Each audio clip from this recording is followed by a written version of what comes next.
Okay. Alright. Good day, good day, good day. On the way lang ako ngayon sa fire department. Gulong. Kala ko makakapal. Uy, one way to.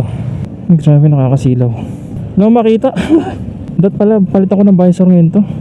Or bumili ako ng shades kasi nakakasilaw. Hindi ako makakita na maayos. On the way ako ngayon sa fire department. Itong mga nagdaang araw, sunod-sunod yung lindol. Medyo nababahala ang aming kumpanya. Yun yung dahilan kung bakit pupunta ako sa fire department para mag-inquire para sa earthquake drill. Tapos diretso na rin ako sa mall para bumili ng mga ilang kagamitan. Ilalagay namin sa aming bag. Okay. Ayun. Dito na ako sa fire department. Teka. Dami lumbak.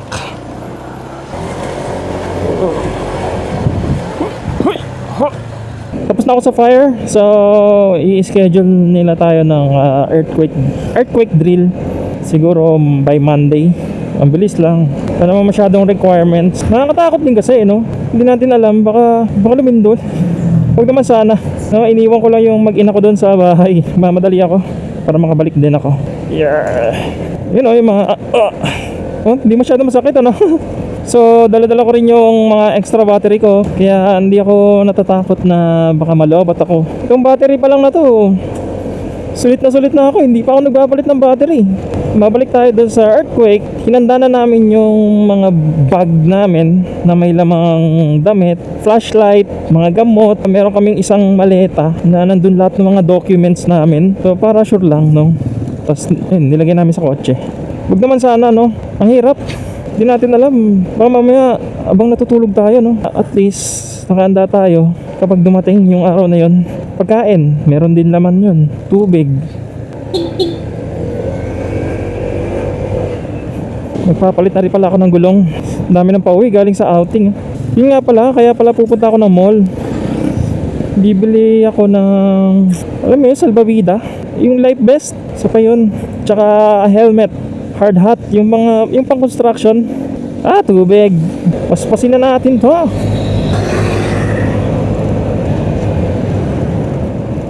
Yeah, basa. Oh my god. Magagabi na. Abutin na ako ng dilim nito, panigurado. Delikado pa naman dito sa daan.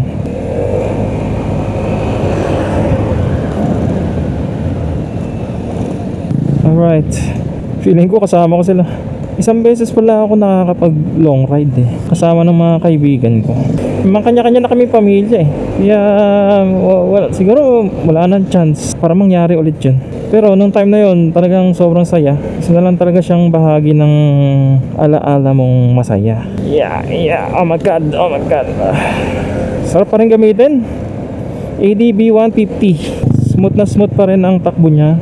At ilang kilometers na? 1,500. So maintenance, ano na pala to? Kailangan niya na palang magpa-change oil. Kaya pala ang init. Yung mga air vents ko sa helmet ko nakasarado. At ayun na nga, traffic. Yeah. Sa iba na lang ako dadaan.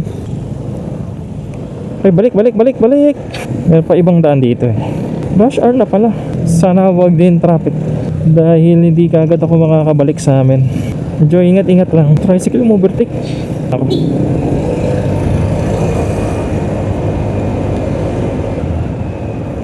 Woo! Panayin na natin ito nasa likod ko. Uy, okay rin Okay rin itong visor ko. Kahit na nakakasilaw. Hindi, natapat lang ako sa araw kanina. Pero,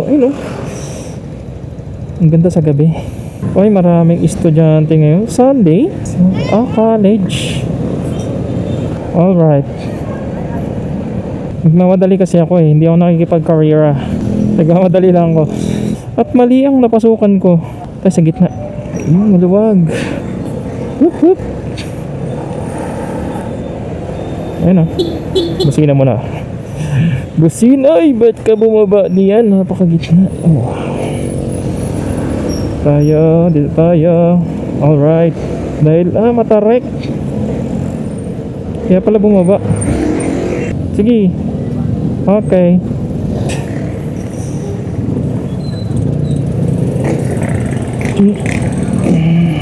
Sana dito hindi traffic. Sunday din kasi maraming nagsisimba. Yun ang dahilan ng traffic. Pati yung school sa likod ko. Well, at least kahit dito tuloy-tuloy yung ano mo, yung andar mo. Hindi katulad dun sa kabila na traffic. Ito kahit pa paano umuusad-usad. Uy.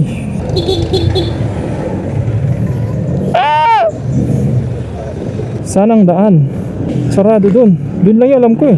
Susundan ko na lang itong mga kotse, mga sasakyan. One time may sinundan akong parang ganito rin yung nangyari. May sinundan akong sasakyan, syempre kakasunod ko, di ko alam pauwi na pala siya. Biglang minto, yun na pala yung bahay nila sa harap.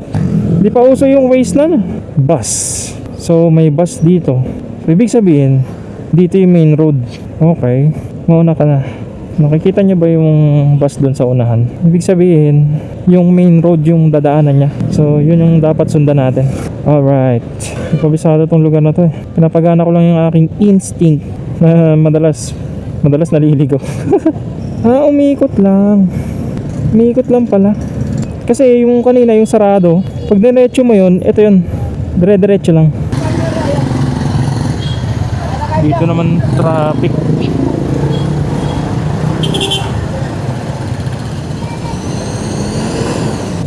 May mga minsan sumusulpot sa harap ng kamote.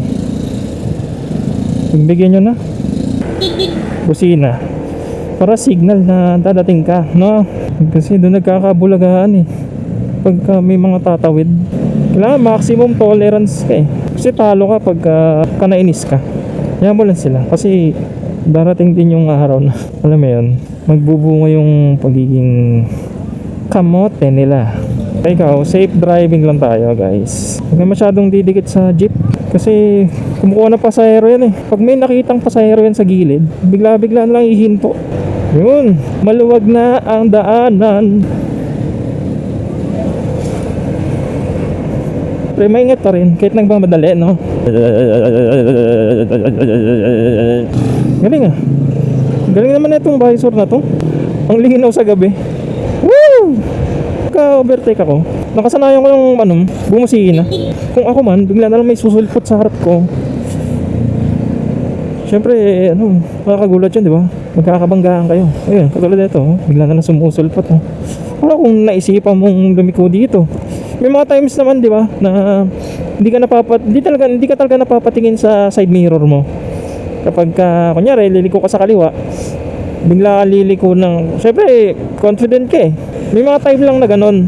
Kaya laging titingin sa side mirror. Minsan na rin kasi akong naging kamote rider. Bago-bago pa lang akong nagmumotor. Ang saya magmotor eh. Primera, segunda, tercera. Tapos angkas mo pa yung classmate mo, edi lalo kang mayabang, di ba? Kasi marunong ka magmotor. Hindi ko naisip na delikado pala yun nung mga time na yun. High school pa ako. Siguro 15 anyos pa lang ako nun. Naisip ko lang magyabang. Wait. Yan. Engine brake.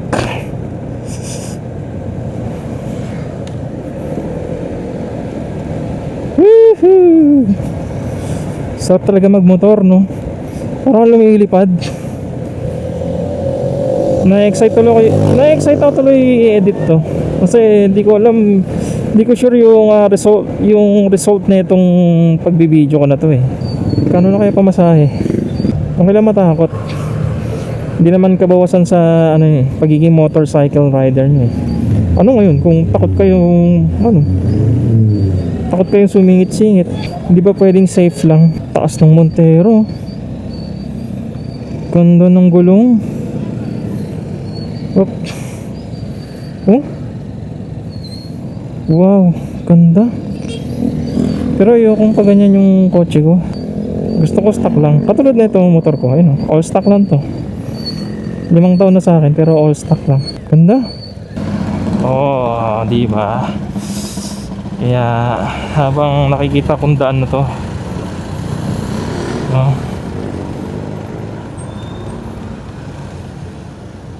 Ay, marami rin nagpapagas. Marami rin nakapila.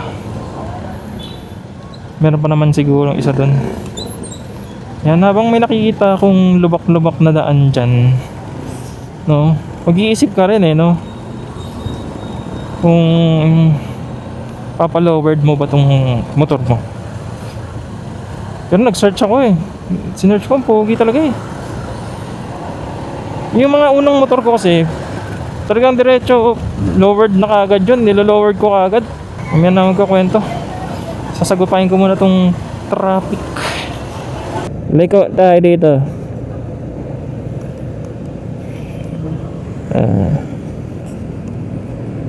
Alright. Meron pa akong 2 bars. Pagas na tayo dun. Meron pa akong alam dito na gas station na malapit. Oy! Ay, naka-off pala tong ultra, super night. So, teka lang, ibahin ko lang yung settings. Teka, tatabi lang ako sa safe kasi feeling ko hindi safe dito At paulan na nga. Yay! Paulan na. Okay, we're now entering the super night mode. Tatawid ako at nadelikado dito. Ay. Delikado yun. Alright, malapit na ako. Woo! Uy, gasolinan.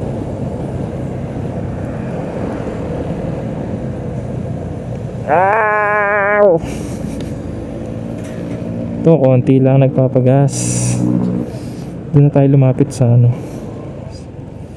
Doon na tayo lumapit sa gasoline boy. May premium dito?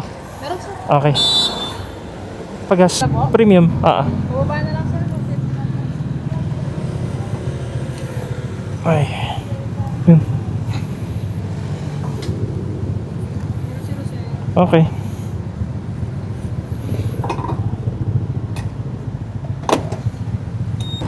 Back to the ball game. Busog na ulit. Alright.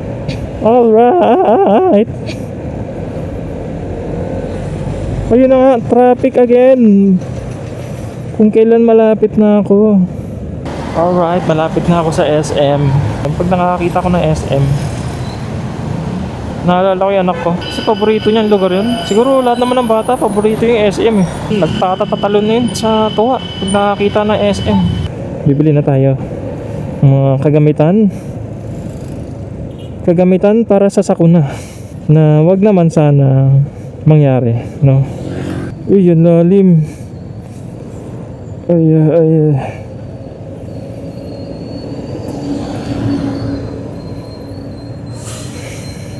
Yun nakikita ko na sa malayo ang SM. Isang oras din yung binyahe ko dun Tapos uulanin ka pa. Sunday kasi, kaya maraming tao sa mall ngayon. Hanggang ano oras kaya? 9? Nung huling magpark ako dito, ninakaw sa akin to, kaya tatanggalin ko. At feeling ko na naka-win din to, kaya tatanggalin ko na rin. Nakakalungkot lang kasi ninakaw. Wala ba kayong pambili? Yan, itong dalawa na to. Alright, dito na ako. Grabe, daming tao dito.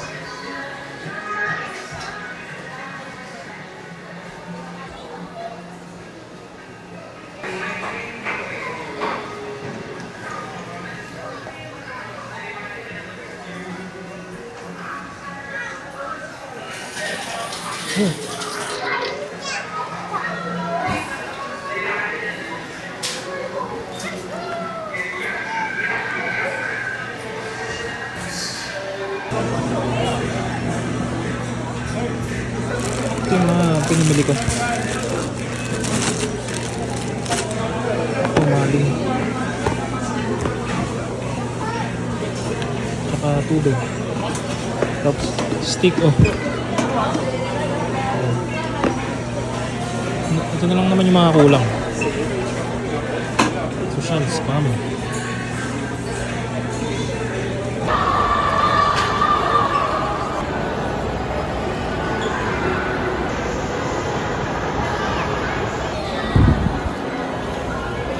Dami tao. Oh.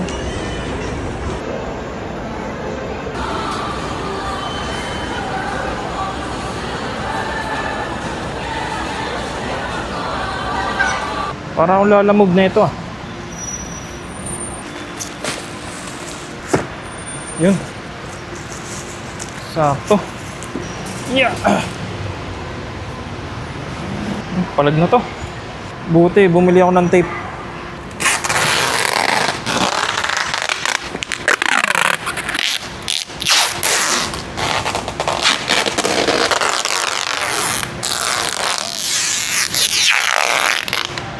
Matibay na to. Buti nagkasya. Pauwi na ako. Okay na, tapos na. Nabili ko na. Okay, love you. Sana hindi umuulan. Ito. Thank you. Ay, tara na.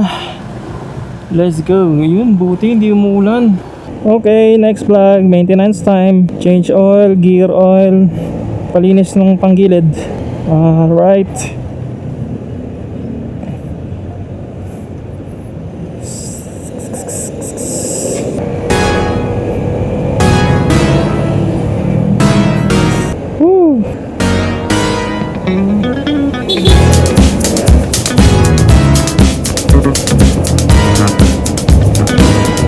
Lamig. Sarap ngayon ah. Amihan na ba? Ito, dire-diretso na to. Sarap ng hangin. Lamig.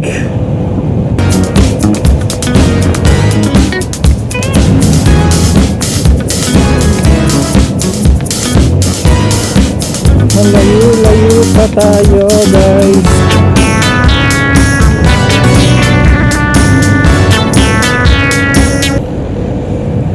Lamig, sarap. Sarap talaga magmotor ano? Woo! Sarap lalo na pag gabi. Buti itong DJI, ang ganda na niya sa gabi. Napakaganda niya ng kumuha sa gabi. Hindi na ako mangangamba na yung aking night ride ay alam mo yun, magaganda yung mga footage ko.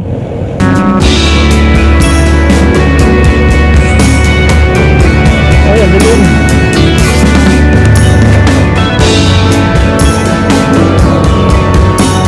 Hindi delikado, no? Baka mag-convert tayo ng sa convert dito.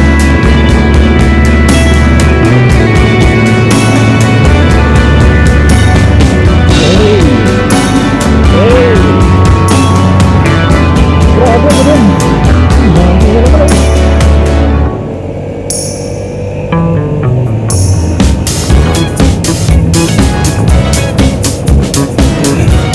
Binibilisan ko na kasi ang layo, malayo talaga ako, malayo pa talaga ako.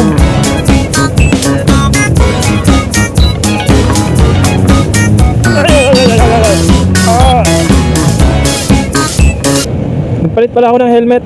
Ang helmet ko is Geely. Geely ba o Geely? Ang gaan pala na itong helmet na to.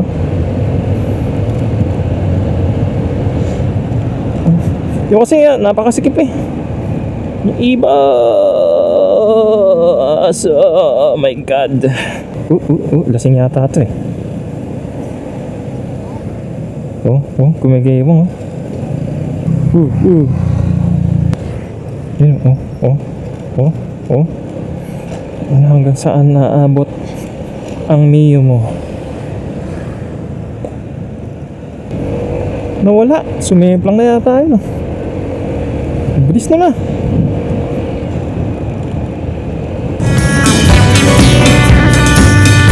Yan na yung arko ng Angat. Welcome to Angat, Bulacan. Baru.